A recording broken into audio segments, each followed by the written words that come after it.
The Maize Scandal, 2008 and 2018.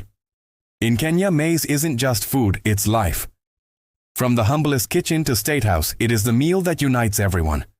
But in 2008, as drought gripped the country and millions struggled to afford even a packet of flour, a quiet betrayal was unfolding inside government offices.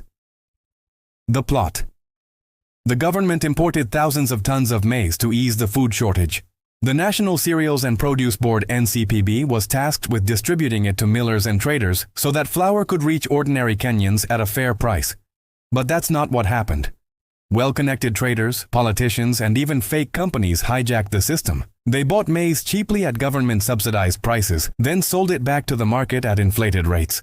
Some of the firms that received allocations didn't even exist on paper.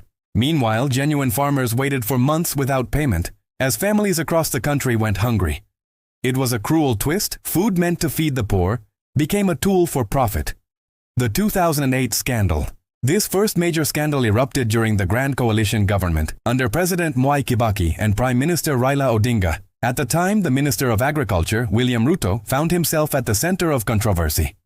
Reports alleged that his ministry approved irregular maize allocations through the NCPB. Fake companies had received maize meant for millers and consumers. Ruto denied any wrongdoing, saying the allocations were legitimate.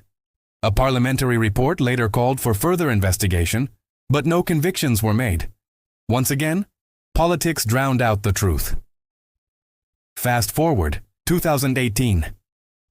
Nearly a decade later, the story repeated itself under President Uhuru Kenyatta's government. Another maize crisis, another scandal.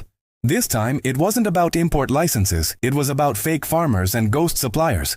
Real farmers delivered maize to the NCPB depots, but they were never paid. Meanwhile, politically connected brokers, many with no farms at all, walked away with millions. Investigations revealed huge irregular payments, leading to the suspension of several senior NCPB officials, including Managing Director Nixon Sigi and Procurement Manager Cornel Kiprotich Ngeleche. But despite public outrage, few prosecutions ever happened. For farmers in the Rift Valley, Kenya's grain basket, it was déjà vu. Another season of betrayal. The legacy. The maize scandal remains one of the most painful chapters in Kenya's corruption story. Because unlike Goldenberg or Anglo Leasing, this wasn't about numbers on a spreadsheet. It was about hunger, about children going to bed without supper, while warehouses overflowed. About farmers betrayed by a system they trusted.